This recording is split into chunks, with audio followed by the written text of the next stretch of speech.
Hello, MGTOW. Hello, man. This is Howard Dare. Thanks for stopping by. So, I want to talk about the worship of women and weakness. Because if you worship women, you must inevitably glorify weakness.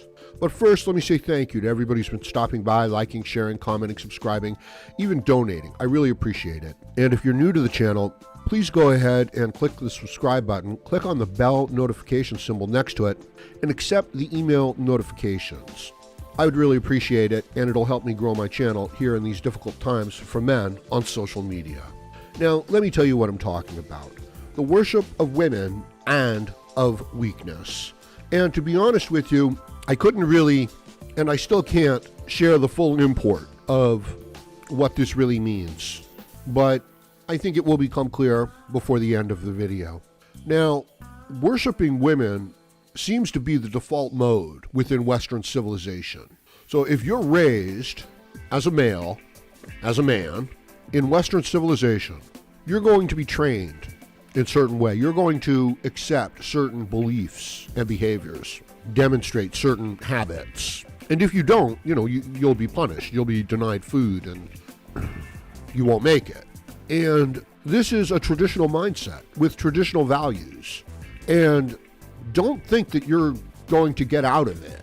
Don't think that you're going to go your own way at an early age, because you're going to adopt the values of the culture and the society and the group with which in you are raised in order to get along and to get ahead in that society. And that is largely a traditional mindset. And that is worshiping the women. And it's understandable because it's worshiping creation. And then this becomes what we associate with beauty and worthiness, certainly for the men. So you can understand that it's a real kick, in the stomach to say to the men, oh, women are equal to men, right? Because the men adore the women. They worship the women. They want to be with the women. They want to sacrifice to the women. This is like a biological thing for them, and this is part of, what motivates the men to transform the surface of the earth. This is why you have skyscrapers. This is why you have bridges. This is why you have the inventions that you have largely, because the men want to create a world that is acceptable to the women, and they want to gain status within the group of women so that they can have a mate. That's pretty obvious. So when you say that, oh, men and women are equal and we're going to, let women build bridges the same way we let men build bridges, when you say that, you undercut what's driving the men. Now, you can understand this is driven by, here's where it is. Here's the worship of weakness. This is driven by the women's need to be able to compete with the men and to feel good about, their results. So what you're doing is you're glorifying and making a virtue out of the woman's weakness. And, this is the inversion of values, but it actually comes about by the men. It actually comes about by the men stepping forward and saying, oh yeah, women are just as good as men. So, to continue the analogy, you're letting the women build the bridges with the men. They can't do so nearly as well as the men. But you're going to say that, oh, the quality of bridges is more determined by the emotions of the person building it, which are completely invisible to us in the end, versus the actual physical structure and qualities of the bridge. So now you've lifted the women up to the level of the men. But it's false. It's a lie. There's no value in the emotions of the person when they're designing the bridge. Nothing there. It's make-believe. It's something that you pretend to give someone false confidence. And I hope you guys understand that when I'm talking about, bridges and men and women, I'm talking about anything. I'm talking about, medical school, talking about flying a plane, talking about being a doctor, talking about being an engineer, talking about being a politician, anything. Now, if that seems harsh, perhaps it is, because individually it might not be true. But on the whole, as a group, it's true.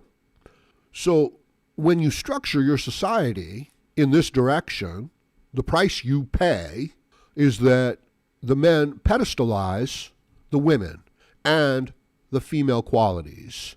And the women, just out of some sort of, need of inflating their own ego in the environment, in the social environment start making a virtue out of their weaknesses.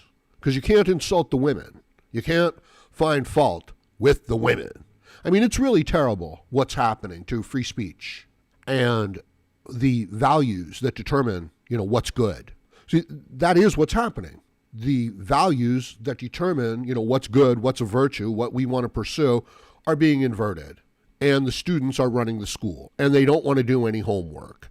And you're being socially, damaging to them if you make them do homework. It's discrimination. So it's this constant placating to the weakness. In pretending that everybody is average, you take away all of the qualities that make anybody exceptional, right? That's what has to be stamped out. If we're all the same and we're all just as good as each other, then there certainly can't be anybody who is especially qualified and especially good. So what a tragedy. So now everything gets dragged down to this level, right? And you understand that it's based on men wanting to please women, glorifying the weakness. And further, understand that this is maladaptive. It's like rewarding the students who do the least amount of work. Ta-da! So at the end, when it's time to graduate, your people who are supposed to be, doctors and lawyers and engineers, they're incompetent. They can't do anything. They can't even control their own behavior. They don't even have any sort of self-discipline or self-knowledge. And they need to be taken care of. Now, does this sound familiar? I hope it does, because this is what we're experiencing. And you can see where it's a great comfort to somebody who doesn't want to go out there and compete in the open market. And you can understand why, if the criteria for a man being, selected or acquiring a mate or, and building a good life for himself is how well he capitulates into a gynocentric system, you can understand now, can't you? What's going wrong? Now, perhaps you're hearing this as a man, as a MGTOW, and you're thinking, well, that's good knowledge. Thanks, Howard. I guess I will subscribe. I guess I will donate. And I appreciate that. But you're thinking, this doesn't apply to me individually. This is, a societal trend. But it does apply to you and to me. Like a fish in water. This is the water in which we swim. These are the hunting grounds in which we sustain ourselves. And some of you might think I'm being unfair to the women. But understand that if you have a group of engineers who are building a rocket to go to Mars, and then you start letting women into their group as administrative assistants, and the women start to outnumber the men, they'll start to pretend that the most important thing within that group is taking care of everybody's feelings. And they will completely forget about building that rocket ship to Mars. That'll become completely incidental. And what if you were experiencing that on a societal level?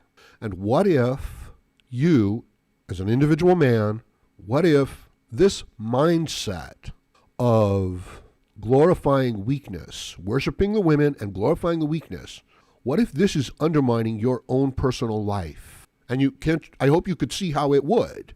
In other words, your ability to perform a job and get that job done is not the deciding criteria in your life. No. Your ability to sympathize and get along with other people and then to get somebody else to do that for you, that becomes the skill. Do you see? In other words, strength and independence and being extraordinary and exceptional become a sin. They become something that gets singled out and it gets punished. Because if you demonstrate that ability, you will be showing up the people who don't have those abilities. So you see how this is maladaptive, to take that away, to say, oh, well, everybody's pretty much the same. Nobody's really better than anybody else. And we're just going to give everybody a passing grade and a diploma in brain surgery, because we certainly wouldn't want to hurt anybody's feelings. Oh, you can't do your homework? Oh, we'll still give you a diploma. Oh, you can't control what you eat within a 24-hour period? Oh, We won't say anything about that, even if you become so large you can't even fit through a doorway. That would be wrong. So do you see how this worshiping of the women, how wanting to make everybody happy and everybody equal, is a worship of weakness? And it's maladaptive. And you can see that nature itself and the environment itself is not like that. In other words, if you're not strong enough and if you don't have the skills in the real world, out in nature, well, then you don't survive, do you? If you can't acquire food and if you can't build a shelter, well, you don't get food and you don't have a shelter. So you don't you don't continue. You don't survive. That's evolution. That's how we grow strong. Now, we grow immensely strong. We build our cities. We have our technology, right? I'm still waiting on my personal jetpack so that I don't have to get up and do things. I can just like fly over there. Don't forget to donate, people. All right, if you can't donate, just go ahead and subscribe or at least share. At least share the video. You know what I mean? Like, I'm not just making the video to make the video, although I am just making the video to make the video. I have a point. I think what was my point? What was I talking about? I think I may have forgotten. Well, the video must continue. So we could, compare this to a hardworking, practical guy meeting up with a very attractive but very stupid woman. And he placates her. He just goes along. And even though she's saying some of the most stupid stuff in the world, he's like saying, yeah, that sounds pretty good. I'm sure we could figure that out and get that done. Because all he's looking to do is, have a few drinks with her and spend some time alone with her. And he'll say pretty much anything. And then when it's done, he thinks he'll go on his way, on his merry way. But he won't, because she's going to follow him. And she's going to say, you did this, you owe me that. And if you don't do that, I'm going to use my position as a woman within the group. So you can't really do the things you think you can do or that you imagine you can do in this society. So these guys who are giving you this advice of, pump and dump, just don't worry about it, have this casual contact with women and just move on. She's going to accuse you of a crime. She's going to attack your social circle. That's like saying to a male spider, just go ahead and go into the web of the Black Widow spider, have your fun, and then just, move on. Like she's going to let you do that. She's not. So the mindset itself is adapted towards not even seeing the danger. And, I promised that I would talk about where this all leads. Do you see where it leads and why I didn't want to just blurt it out? Do you see where the worship of the women who need to be taken care of leads to the glorification and the worship of weakness, and that this is completely maladaptive? Nature does not work this way, but we, being the tool builders, the civilized society that we are, men, MGTOW, we can build it. We have built it. So now we're going to pretend that the women and the weak and the dependent and the stupid and the lazy are just as good as the strong, capable man. People act like being a man is, like it's a thing. They don't realize that it's a process, that it's this adaptive process of overcoming obstacles in the real world. So it's not like, oh, he's got a lot of money, so he's a big man. No, he has to continue to earn that money and defend that money and build that money. And it's a regular thing. The minute he says, oh, well, I'm just going to take it easy and, because I'm feeling a little weak, it's maladaptive. So you understand how the man gets strong in dealing with reality, overcoming obstacles, and how this is the process of evolution. Only the strong survive.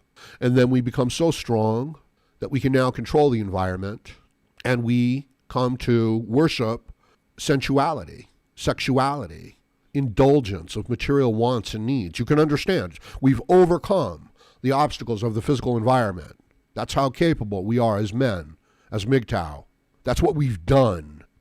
That now, as a species, we start to indulge, and the values become inverted. They go towards, worshiping those things which we find pleasure in and avoiding those things which are difficult. And that is weakness. And so we become weaker and weaker in every aspect of our social life, of our political life, of our personal life. So the worship of women and the worship of weakness and the inversion of these values, it's the road to death. It's the road to destruction. It's the road to dependency. It's the road to building a society of dependence without anybody to have the skills to supply. And the trick and the lie is to continue to get the men to worship the women, to worship their weakness, and to supply the resources to do the work, to do the dangerous work, to come up with the inventive new solutions, to defend the borders. And you've undermined the male's ability to do so. You've demonized those very qualities. Not you, but society. This process demonizes those very masculine qualities. So it's a hell of a process to be trapped in, and we're born right into it. And it's a process, the men are going along with it. The man goes along with it, but it is the default process in which he is raised. He is not given the knowledge of an independent, strong man. It's actually hidden from him, and he's actually given this other bit of knowledge of worship the women, do what the group tells you. So, it's a complex subject, and I'm sure I'll come back to it again. But I'm going to leave it at that for now. So let me know what you think about this in the comment section below. Please like, share, comment, subscribe, donate, and join me again, Howard Dare, as I plan to have more content for you. Thank you, MGTOW.